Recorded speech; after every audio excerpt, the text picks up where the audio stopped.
Muy bien, hermanos, pues como os decía, en esta mañana vamos a seguir con la serie de encuentros con Jesús y en este día vamos a hablar de encuentros de Jesús con los gentiles. Me gustaría, antes de comenzar, que quedasen claros algunos conceptos para que a la hora de escucharlos mientras estemos meditando podamos tener claro a qué nos referimos. ¿Qué significa la palabra gentil en la Biblia? Bien, gentil hace referencia a varios conceptos. A los goy, término usado por los judíos para referirse a las naciones o individuos que no practicaban el judaísmo, o a los paganos, término que suele aplicarse a las personas que tienen creencias religiosas diferentes al judaísmo. Como veréis, como ya conocéis a lo largo de la Biblia, al pueblo de Israel se le considera el pueblo de Dios, pero vamos a ver un poquito las raíces de dónde viene este concepto. Y esto lo encontramos en el pacto de Dios con Abraham, que lo encontramos en Génesis 17, versículos del 1 al 8, que vamos a leer para que lo tengamos presente. Dice así: Abraham tenía 99 años de edad cuando se le apareció Jehová y le dijo: Yo soy el Dios Todopoderoso, anda delante de mí y sé perfecto. Yo haré un pacto contigo y te multiplicaré en gran manera. Entonces Abraham se postró sobre su rostro y Dios habló con él diciendo: Este es mi pacto contigo, serás padre de muchedumbre de gentes. No te llamarás más Abraham, sino que tu nombre será Abraham, porque te he puesto por padre de muchedumbre de gentes. Te multiplicaré en gran manera y te saldrán naciones y reyes, estableceré un pacto contigo y con tu descendencia después de ti, de generación en generación, un pacto perpetuo, para ser tu Dios y el de tu descendencia después de ti. Te daré a ti y a tu descendencia después de ti la tierra que habitas, toda la tierra de Canaán, en heredad perpetua, y seré el Dios de ellos, dijo de nuevo Dios a Abraham. Este pacto es un pacto importante, porque fue la promesa por la cual Dios enviaría bendición al mundo entero. La bendición a las naciones sería dada a través de Jesucristo, descendientes de Abraham, como así refleja también en Gálatas 3, 8, 9. Y la Escritura, previendo que Dios había de justificar por la fe a los gentiles, dio de antemano la buena nueva a Abraham, diciendo: En ti serán benditas todas las naciones, de modo que los de la fe son bendecidos con el creyente Abraham. Este pacto tiene una repercusión a nuestros días. Pero tenemos más. El Señor no eligió a Israel por ser un pueblo poderoso, ni mucho menos. Y esto también tendremos que aplicarlo a nuestras vidas, como vamos a ver un poquito más adelante. En Deuteronomio 7:7 encontramos: No por ser vosotros más que todos los pueblos, os ha querido Jehová y os ha escogido, pues vosotros erais el más insignificante de todos los pueblos. Como vamos a ver, una de las características que tiene que tener el pueblo de Dios a la hora de hablar con otras personas es la humildad. Pero llegaremos a eso un poquito más adelante. Seguimos y encontramos, pasando el tiempo, Jesús aparece en escena y con él la gran revolución. Alguien dijo que Jesús fue el gran revolucionario. Y fijaros, vamos a leer en el capítulo 4 de Lucas los versículos del 16 al 19. Vino a Nazaret, donde se había criado, y en el día de reposo entró en la sinagoga conforme a la costumbre y se levantó a leer. Y se le dio el libro del profeta Isaías, y habiendo abierto el libro, halló el lugar donde estaba escrito: El Espíritu del Señor está sobre mí, por cuanto me ha ungido para dar buenas nuevas a los pobres, me ha enviado a sanar a los quebrantados de corazón, a pregonar libertad a los cautivos y vista a los ciegos, a poner en libertad a los oprimidos, a predicar el año agradable del Señor. Como estamos viendo, el pueblo de Israel en un principio tenía una promesa por parte de Abraham, que él iba a ser de bendición para toda la humanidad, y ahora tenemos a Jesús con un propósito muy claro. Fijaros que la mayor parte del ministerio de Jesús se realizó en Israel, en Judea, pero sin embargo tuvo un montón de contactos con personas que no eran de allí, que no eran judíos, que eran, como hemos visto antes, gentiles, que no procesaban la fe del judaísmo. en Juan 4, el Señor se dirige a hablar con una mujer, cosa que llamaba la atención, porque no era lícito que un hombre hablase con una mujer a solas, y también porque era extranjera. La conversación que la mujer samaritana tiene con Jesús es acerca de dónde había que adorar, si en un sitio donde adoraban los samaritanos o en otro donde adoraban los judíos. Pero Jesús le dice que los verdaderos adoradores iban a hacerlo en espíritu y en verdad. Jesús iba a cambiar las reglas de alguna manera y de verdad los que de verdad adoraban al Señor ahora iban a hacerlo de una forma de corazón. Vamos a ver algunos de los encuentros que Jesús tuvo. Sanó a un endemoniado gadareno, que podremos encontrar en Mateo 8. Él era gentil. Recordad la sanidad de los 10 leprosos y solamente uno, que era samaritano, volvió para darle las gracias. Pero hay dos encuentros que revelan las intenciones y la misión de Jesús, de acercar el Evangelio a toda criatura. Y uno de ellos es la fe de la mujer cananea. Podemos leerlo en Mateo 15, 21, 28, y dice, el texto dice así: Saliendo Jesús de allí, se fue a la región de Tiro y de Sidón. Entonces una mujer cananea que había salido de aquella región comenzó a gritar y decirle: Señor, hijo de David, ten misericordia de mí. Mi hija es gravemente atormentada por un demonio. Pero Jesús no le respondió palabra. Entonces, acercándose sus discípulos, le rogaron diciendo: Despídela, pues viene gritando detrás de nosotros. Él respondiendo dijo: No soy enviado sino a las ovejas perdidas de la casa de Israel. Entonces ella vino y se postró ante él diciendo: Señor, socórreme. Respondiendo él dijo: No está bien tomar el pan de los hijos y echarlo a los perros. Ella dijo: Sí, Señor, pero aun los perros comen las migajas que caen de la mesa de sus amos. Entonces, respondiendo Jesús dijo: Mujer, grande es tu fe, hágase contigo como quieras. Y su hija fue sanada desde aquella hora. Bien, como podemos ver en la lectura de este texto, antes de enfrentarse o de encontrarse con esta mujer que estaba dando gritos, Jesús está con sus discípulos. Y podemos notar que los discípulos están incómodos, no se sienten a gustos con la presencia de esa mujer, que está chillando, que está perturbando aparentemente la tranquilidad o la misión del maestro. Pero Jesús tiene un plan, tiene un proyecto. Y fijaros, una cosa importante que a mí me llamó mucho la atención es que antes de acercarse a la mujer, reprende a sus discípulos. Fijaros que le dice, ellos le dicen: Despídela, pues viene gritando detrás de nosotros. Y Jesús les responde a los discípulos: No soy enviado sino a las ovejas perdidas de la casa de Israel. Fijaros, Jesús, él sabía lo que iba a acontecer seguramente, pero Jesús les reprende porque su actitud no es precisamente la más acertada. Él sabe que va a tener un encuentro con una persona muy necesitada, una persona que, como hemos leído en el texto, necesita la sanidad para su hija. Y que, como vemos en el texto, aparentemente la conversación va a ser dura.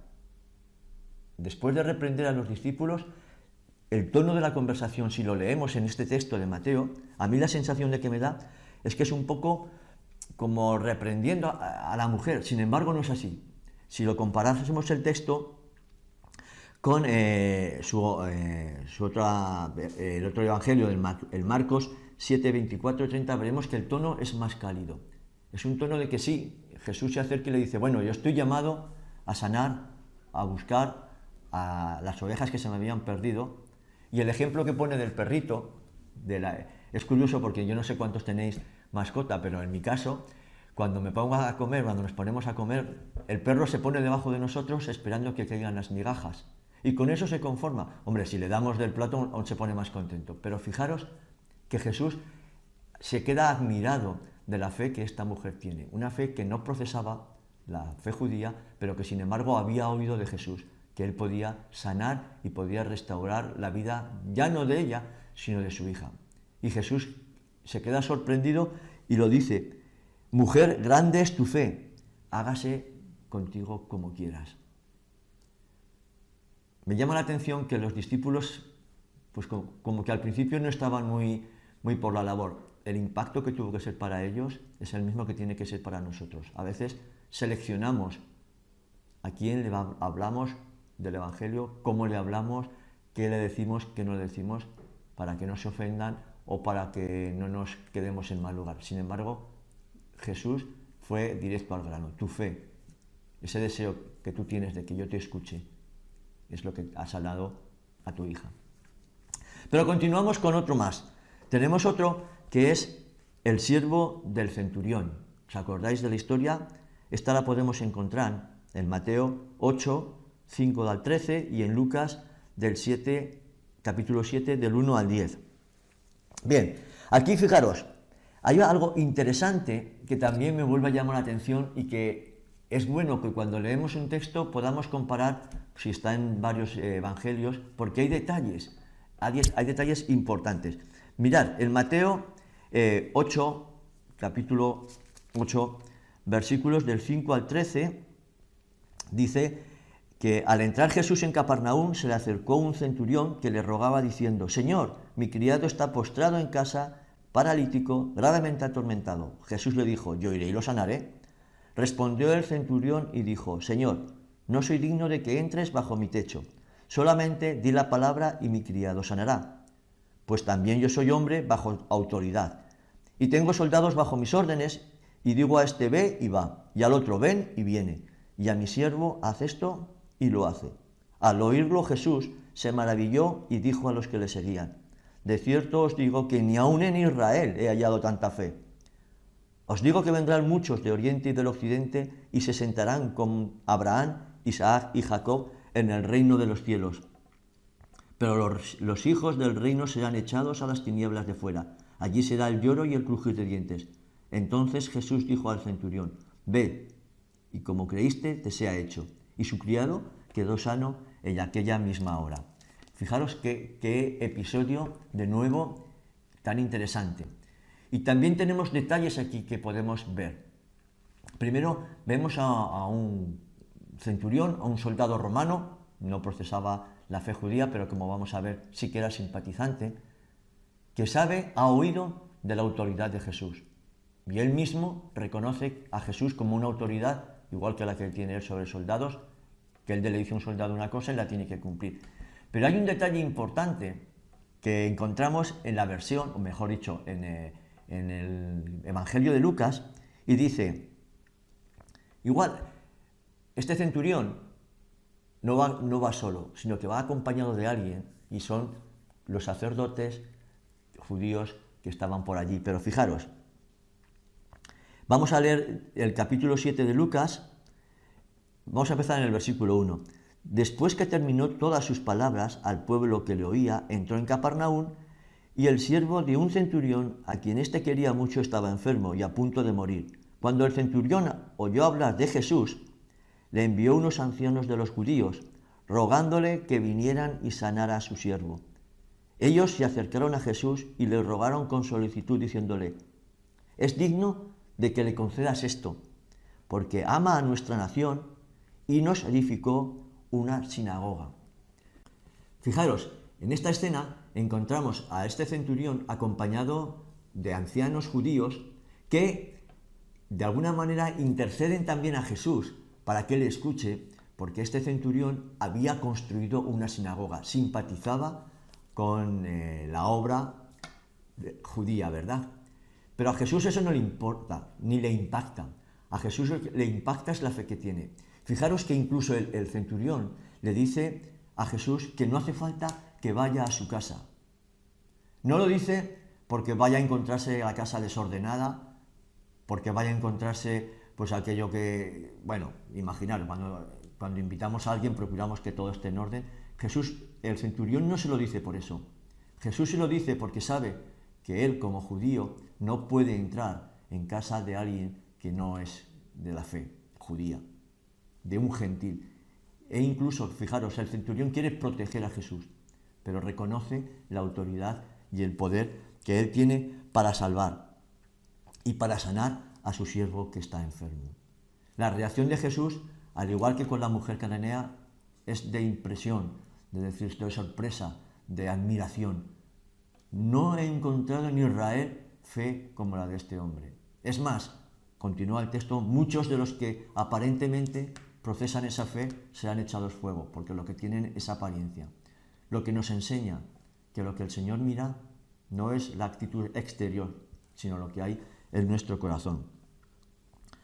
Pero ¿cuál es el deseo del Señor? Fijaros que estos dos casos que hemos mencionado hablan de llevar el Evangelio a los gentiles. En nuestro día, ¿quién serían los gentiles? ¿Quién serían aquellas personas que necesitan que se le hable del Evangelio porque no creen? Bueno, tu prójimo, tu vecino. Pero aún vamos más allá. Aquellas personas que quizás, como a los discípulos, pues no nos gustaría hablar. ¿Y quién pueden ser? Pues estas personas que tienen necesidades, que vienen a pedir. Personas que están en situaciones pues, que no nos gustan, con dependencias, con historias raras, que pensamos, ¿por qué nos vamos a complicar la vida? Bueno, el Señor, hemos leído que vino a sanar a los enfermos, no vino a sanar a los médicos. Yo no sé en qué posición estás tú, si te consideras un enfermo o te consideras un médico. Pero lo que sí que tenemos que tener claro es que aquellos que hemos tenido un encuentro personal con Cristo tenemos mucho que dar. Y dar no a quien nosotros queremos, sino a aquellos que el Señor nos ha puesto y nos pone por delante.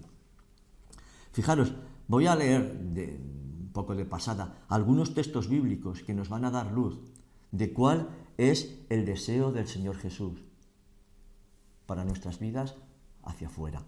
Y encontramos en Gálatas 3:28, ya no hay judío ni griego, no hay esclavo ni libre, no hay varón ni mujer, porque todos vosotros sois unos en Cristo Jesús.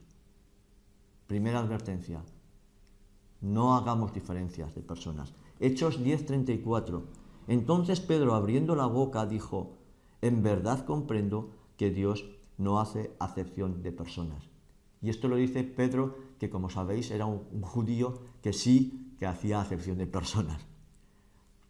Romanos 2:11 nos enseña, porque no hay acepción de personas para Dios. En Gálatas 2:6 encontramos, pero los que tenían reputación de ser algo, los que hayan sido en otro tiempo, nada me importa. Dios no hace acepción de personas. A mí, pues, los de reputación, nada nuevo me comunicaron. No importa tu situación, no importa con quién estés hablando, con quién estés tratando, lo que de verdad interesa es que tú seas una luz para esa persona. En Efesios 6:8 encontramos, y vosotros, amos, haced con ellos lo mismo, dejando las amenazas, sabiendo que el Señor de ellos y vuestro está en los cielos y que para Él no hay acepción de personas. Quizás en este mundo están los jefes y estamos los trabajadores, pero a la hora de compartir el Evangelio, a la hora de enseñar lo que Cristo ha hecho en nuestras vidas, ahí no hay jefes ni siervos, ahí hay personas que transmitimos una vida que el Señor nos ha dado. Pues eso, ¿quién serían los gentiles hoy? ¿Quién serían los judíos? Bueno, los gentiles podemos decir las personas necesitadas y los judíos podrían ser aquellos que tenemos la fe, que tenemos la noticia, no que seamos más, no que seamos mejores. Recordad Deuteronomio 7:7, no por ser vosotros más que todos los pueblos os ha elegido el Señor, sino porque erais lo más insignificantes. No siendo nada, el Señor nos ha traído a su presencia, nos ha traído a su hogar para que podamos ser de luz y de testimonio para otros que lo necesitan. Como hemos leído antes en Isaías, dice, y que encontramos también en Mateo 9:12, al oír esto Jesús les dijo, los sanos no tienen necesidad de médico, ni los enfermos.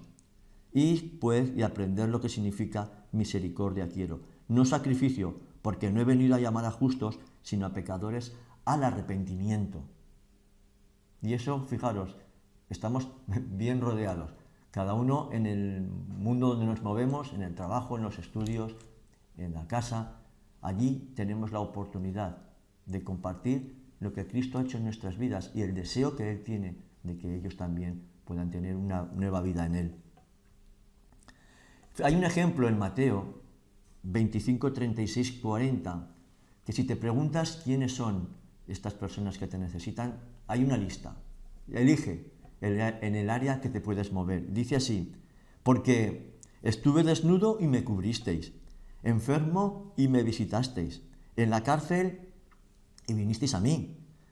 Entonces los justos responderán diciendo, Señor, ¿cuándo te vimos hambriento y te sustentamos, o sediento y te dimos de beber? ¿Y cuándo te vimos forastero y te recogimos, o desnudo y te cubrimos? ¿O cuándo te vimos enfermo o en la cárcel y vinimos a ti? Respondiendo el rey les dirá, de cierto os digo que en cuanto lo hicisteis a uno de estos mis hermanos más pequeños, a mí me lo hicisteis. Fijaros, qué bonita lista, qué comprometedora. Quizás nunca vayas a ir a la cárcel, pero sí que conoces la necesidad de tu vecino, de tu amigo, de alguien que te han hablado. Y cuando tú vas y suples esa necesidad material, se abre una oportunidad para también compartirle el Evangelio, la necesidad espiritual. Esto no lo va a hacer nadie de la calle, no lo va a hacer el gobierno, seguro que no. Esto lo tenemos que hacer cada uno de nosotros. Fijaros en Isaías, que hemos leído antes, la profecía que el Señor Jesús hace propia, cuando dice que el Espíritu del Señor está sobre mí, porque me ungió Jehová, me ha enviado a predicar las buenas nuevas a los abatidos, a vendar a los quebrantados de corazón, a publicar libertad a los cautivos y a los presos, apertura de la cárcel. No se trata de que vayamos ahora afuera o cualquier otra cárcel y nos pongamos a orar para que las puertas se abran. No se trata de eso. Se trata de la necesidad que hay en estas personas. En cárceles, no hace falta ir a las cárceles, las personas que vienen a pedir comida. Tu vecino que está pasando por un problema, por una situación, como os digo. Tenemos que ser luz. No tenemos que encerrarnos en la iglesia. Tenemos que avanzar, tenemos que compartir. Y vienen tiempos, y estamos en tiempos muy complicados, y el Señor dice que tenemos que serles testigos. Porque dice en Hechos 11, pero recibiréis poder cuando haya venido sobre vosotros el Espíritu Santo, y me seréis testigos en Jerusalén, en Judea, en Samaria y hasta lo último de la tierra. Para terminar, para concluir, me gustaría lanzar algunas preguntas para que puedas meditarlas, ponerlas en oración y actuar en consecuencia. ¿Haces una selección de personas para las que quieres compartir el Evangelio? A mí me gustan pues que sean de clase media alta, porque estas no me dan problemas. ¿Es así como piensas? ¿Te sientes incómodo según con qué personas a la hora de compartir el Evangelio? Es que este huele mal o es que este viste mal. ¿Puedes entender la situación personal de la persona a la que le compartes el Evangelio? ¿Eres capaz de escuchar? ¿Eres capaz, como dicen algunos, de ponerte en sus zapatos? ¿Te pones barreras o topes o fronteras a la hora de compartir tu fe? A mi familia y punto pelota. ¿Te está llamando el Señor a salir de tu zona de confort para quizás un ministerio de evangelismo? Quizás el Señor te está llamando a salir fuera y tú te resistes. Sea como fuere, todos estamos llamados a dar testimonio de Jesús y de su obra redentora y salvadora para todo aquel que se acerca con un corazón sincero, arrepentido y dispuesto a ser transformado por Él. Y que nuestras vidas puedan ser un reflejo de esa bendita transformación. Que el Señor os bendiga. Que así sea.